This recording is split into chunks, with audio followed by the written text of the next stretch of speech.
मगध के राजमहल में महाराज धनानंद अपने सिंहासन पर विराजमान हो चुके थे। वही महामंत्री अमात्य को आज अपनी हार का भय भीतर ही भीतर खाए जा रहा था।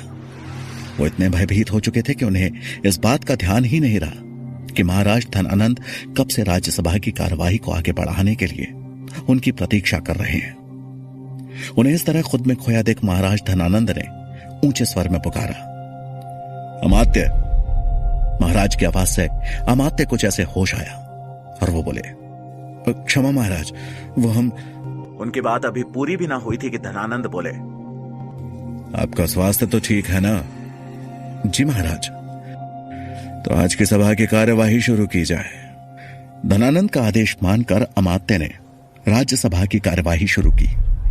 सेवक द्वारा उन्हें एक सूचना पत्र दिया गया जिसमें उन कामों की सूची थी जिनके लिए महाराज धनानंद की सहमति की आवश्यकता थी। इसी बीच शंभुनाथ चुपचाप अपने आसन से उठकर सभा से बाहर चले गए, क्योंकि वो नहीं चाहते थे कि अमात्य को उन्हें रोकने का एक भी मौका मिले। इधर मुरा मिलिंद को लेकर महल के भीतर प्रवेश कर चुकी थी। वो महाराज धनानंद के सामने नहीं जा सकती थी, इसलिए दस्तकार मिलिंद को लेकर राज्यसभा के बाहर खड़ी होकर मंत्री शंभुनाथ की प्रतीक्षा करने लगी। मिलिंद अपने पूरे शरीर को चादर से ढके हुए था ताकि उसे कोई भी पहचान न सके। मंत्री शंभुनाथ जैसे ही बाहर आए तो मुरा ने मिलिंद को उन्हें सौंप दिया। मंत्री शंभुनाथ उसे लेकर राज दरबार की तरफ बढ़े। वो चौकन्ने होकर अपने आसपास नजर रख रहे थे।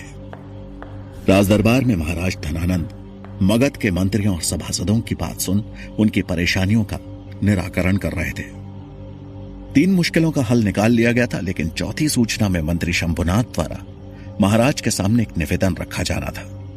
अमात्य ने सहमी आवाज में उद्घोषणा की, खाद्य मंत्री शंभुनाथ सामने आए और अपना निवेदन महाराज के सामने रखें। कहते हुए अमात्य ने मंत्री शंभुनाथ की तरफ देखा, लेकिन वो अपने स्थान पर नहीं थे। अमात्य की चिंता और बढ़ गई। वो मन ही मन बोले, मंत्री शंभुनाथ कहीं उस दस्तकार को लाने तो नहीं गए, और ये गुप्तचर कहां रह गया अभी तक। तभी महाराज धनानंद की आवाज उनके कानों में पड़ी, अमात्य, शंभुनाथ कहां है? उन्हें तो इस समय दरबार में होना चाहिए था। वहीं मंत्री शंभुनाथ मिलिंद को लेकर राज दरबार में प्रवेश करने ही वाले थे कि तभी एक छोटा सा कांटा मिलिंद की चादर को भेदता हुआ उसकी गर्दन पर जा लगा। मिलिंद के मुंह से हल्की सी आह निकली और वो वहीं रुक गया। उसे ऐसा लगा जैसे गर्दन पर कुछ चुभाव। मंत्री शंभुनाथ ने उसे रुकते हुए देखकर पूछा, क्या हुआ मिलिंद? मिलिंद अपनी गर्दन को छूते हुए बोला, कुछ नहीं। इतना बोलकर उसने जैसे ही अपना अगला कदम बढ़ाया, वो लड़खड़ा कर वहीं गिर पड़ा। उसके हाथ पैर छटपटाने लगे और उसके मुंह से सफेद झाग निकलने लगा। शंभुनाथ ने तुरंत उसे पलटकर उसकी गर्दन पर देखा तो उन्हें उसकी गर्दन पर एक पतली सुई गड़ी हुई दिखी। शंभुनाथ समझ गए कि उस पर जहरीली सुई से वार किया गया है। उस सुई का विष इतना जहरीला था कि उसने मिलिंद को 2 पल का समय भी नहीं दिया और वो वहीं छटपटाते हुए मर गया। उसके उपचार के लिए समय भी नहीं बचा। शंभुनाथ ने मिलिंद के मृत शरीर की तरफ देखते हुए चिंतित स्वर में खुद से कहा, आखिरकार अमात्य मिलिंद तक पहुंच ही गए। अब मिलिंद के साथ मंत्री शक्टार को कैद से बाहर निकालने का स्वप्न भी मर गया। उन्होंने कुछ सैनिकों को बुलाया और मिलिंद के शव को शवगृह ले जाने का आदेश दिया और खुद राजदरबार में पहुंचे। उनका उतरा हुआ चेहरा इतना बताने के लिए काफी था कि वो हार चुके हैं। अमात्य ने जब उनके लटके हुए चेहरे को देखा तो उन्हें आभास हो गया कि उनके गुप्तचर ने अपना काम कर दिया है। उनके चेहरे पर वापस खुशी लौट आई। उन्होंने शंभुनाथ की तरफ देखकर महाराज धनानंद से कहा, महाराज, मंत्री शंभुनाथ दरबार में हाजिर है।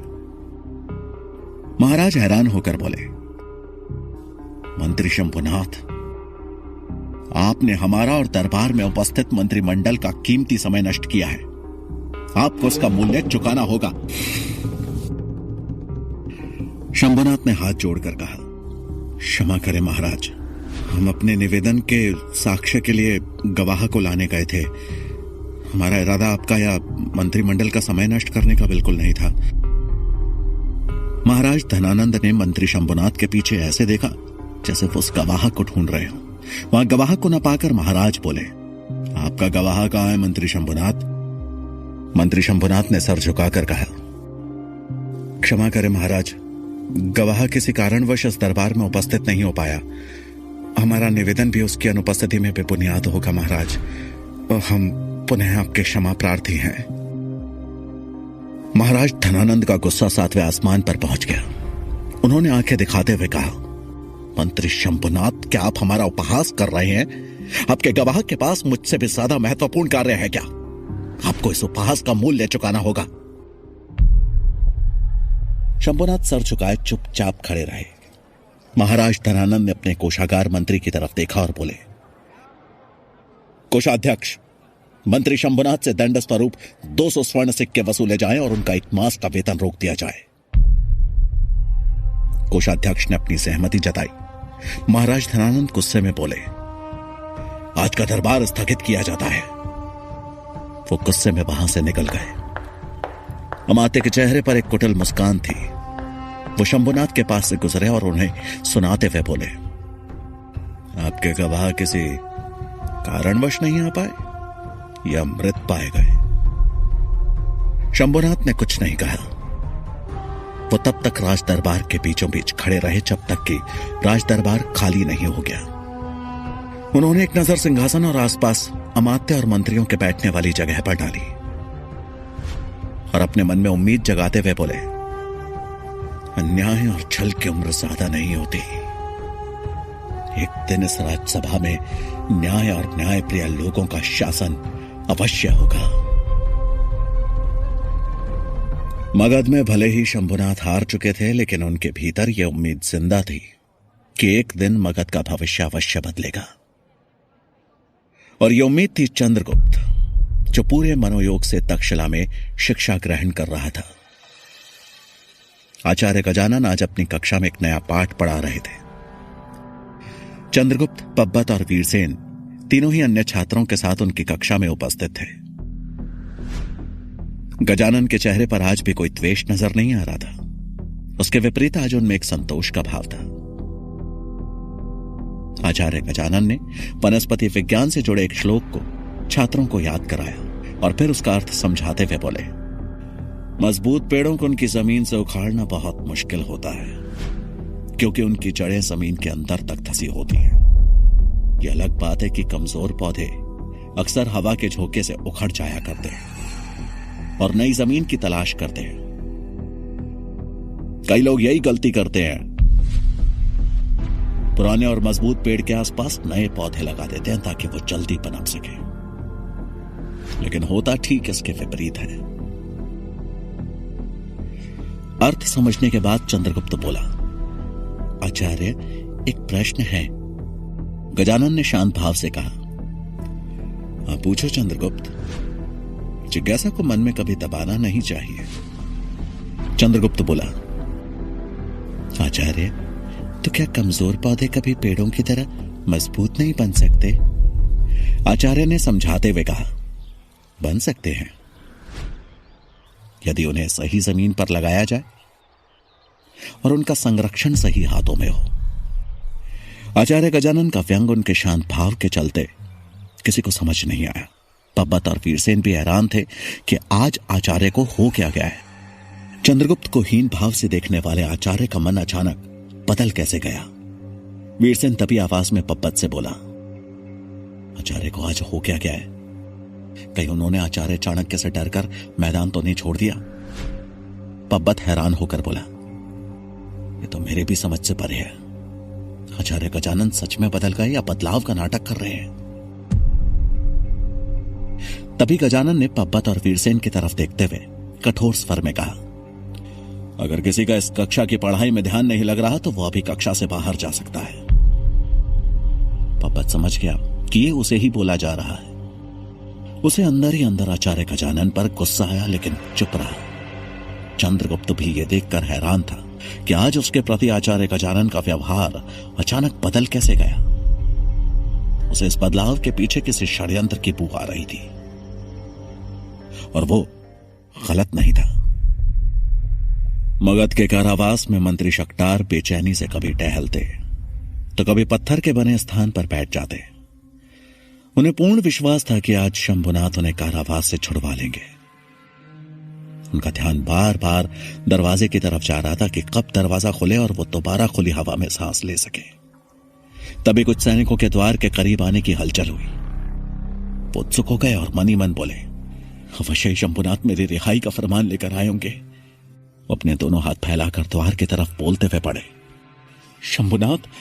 लेकिन जैसे ही द्वार खुला, सामने अमात्य को देखकर उनके दोनों हाथ खुले के खुले रह गए। अमात्य को सामने देखकर शक्टार के चेहरे पर उदासी छा गई। वहीं अमात्य के चेहरे पर एक कुटिल मुस्कान थी। अमात्य पत्थर के बने ऊंचे और चौड़े स्थान पर बैठ गए और उस कोठरी को निहारते हुए बोले, बंद दीवारों में बहुत घुटन होती होगी ना शक्टार। रोशनी और हवा आने के लिए बस एक छोटा सा छिद्र, सोने के लिए चट्टान की शैया, उड़ने के लिए एक पतली चादर और बदन पर मात्र धोती। तुमने मेरे लिए भी ऐसी ही कल्पना की होगी ना। शक्टार वहीं चुपचाप खड़े होकर बस उनकी बातें सुनते रहे। अमात्य ने मुस्कुराते हुए कहा, अफसोस कि तुम्हारी कल्पना सत्य सिद्ध नहीं हुई। तुमने अपनी सारी शक्ति तो लगा दी, लेकिन तुम ये भूल गए कि मैं अमात्य हूं। मैंने ही तुम्हें इस काल कोठरी में डलवाया था और मेरी मर्जी के बिना यहां से निकलना तुम्हारे लिए असंभव है। शक्टार ने उनकी बातों पर ज्यादा ध्यान न देते हुए चिंतित स्वर में पूछा, मंत्री शंभुनाथ कहां है? अमात्य के चेहरे पर कुटिल मुस्कान थी। उन्होंने हंसते हुए कहा, मंत्री शंभुनाथ महाराज से दंड पाकर कहीं रो बिलख रहे होंगे। तुम्हें छुड़ाने के चक्कर में अब वो 1 मास तक भूखे सोएंगे। परंतु तुम चिंता मत करो, वो भी जल्दी ही तुम्हारे साथ इस काल कोठरी में होंगे। फिर तुम दोनों अपना बचा हुआ जीवन यहीं बिताना। इतना बोलकर वो जाने को उठे ही थे कि मंत्री शक्टार चिल्लाते हुए बोले, क्या किया आपने मंत्री शंभुनाथ के साथ? मैं आपको छोड़ूंगा नहीं। अमात्य भी गुस्से में चिल्लाते हुए बोले, चिल्लाओ मत शक्टार, तुम्हारी आवाज यहां से बाहर नहीं जाने वाली। अपने विरुद्ध सारे प्रमाण मैंने नष्ट कर दिए हैं और प्रमाण के साथ साथ मंत्री शंभुनाथ भी नष्ट हो गए। मैंने सोचा तुम्हारी उत्सुकता शांत कर दूं, इसलिए खुद तुम्हें बताने चला आया। एक महामंत्री एक कैदी से मिलने आया। तुम्हारे लिए तो ये गर्व की बात होनी चाहिए शक्टार। शक्टार रुंधे गले से बोले, आपको इसका मूल्य चुकाना होगा। आपकी नियति जल्दी ही बदलने वाली है अमात्य, याद रखना। अमात्य हंसते हुए बोले, और तुम्हारी नियति ये काल कोठरी ही है शक्टार।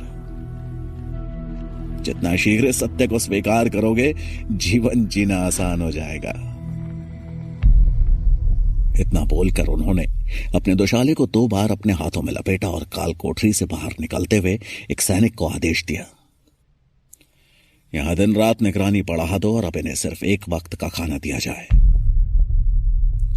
आदेश देकर अमात्य वहां से चले गए और मंत्री शक्टार की सारी उम्मीदों पर पानी फेर गए।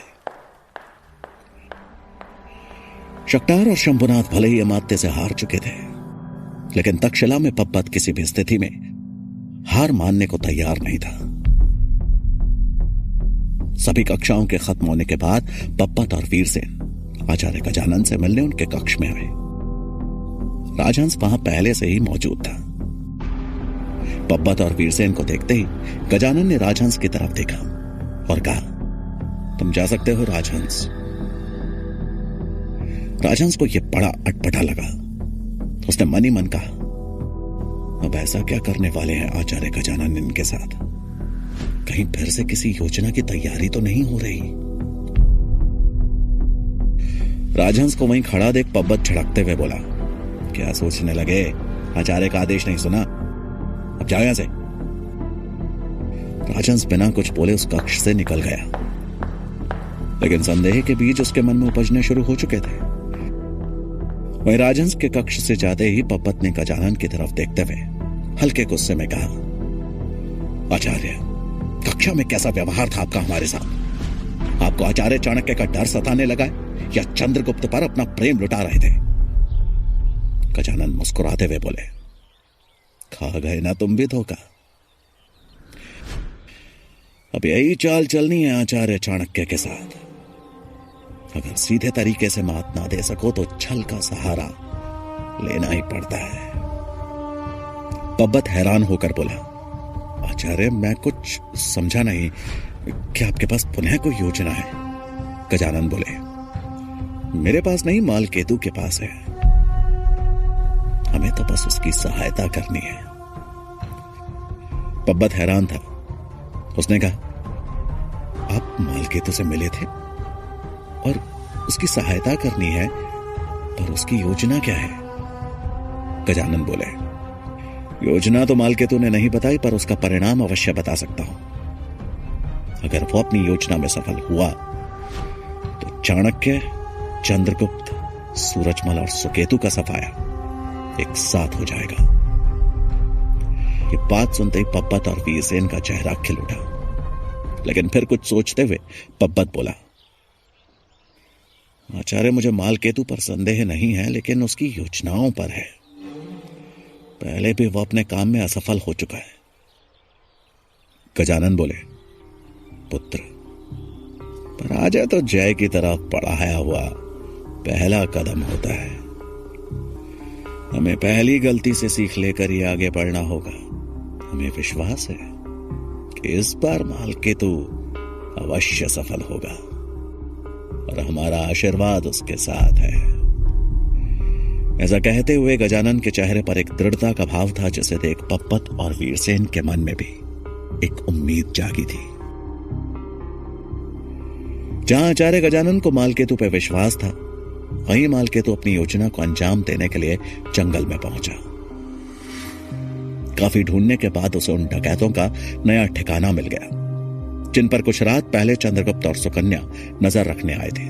तो अपने साथ धनुष और बाण लेकर गया था। वो निसंकोच ही डकैतों के बीच चला गया। डकैतों ने जैसे ही किसी सैनिक को अपने बीच आते देखा तो उसे तुरंत चारों ओर से घेर लिया। एक डाकू ने चिल्लाकर कहा, कौन हो तुम? मालकेतु ने अपना धनुष बाण नीचे रख दिया और अपने दोनों हाथ हवा में उठाकर बोला, मैं यहां आत्मसमर्पण करने आया हूं। मुझे आपके सरदार से मिलना है। आखिर मालकेतु के दिमाग में कौन सा नया षड्यंत्र चल रहा था? क्या मंत्री शंभुनाथ भी शक्टार की तरह मात्य की चालों के शिकार हो जाएंगे? क्या होगा कहानी का अगला पड़ाव? जानने के लिए सुनिए चाणक्य का अगला भाग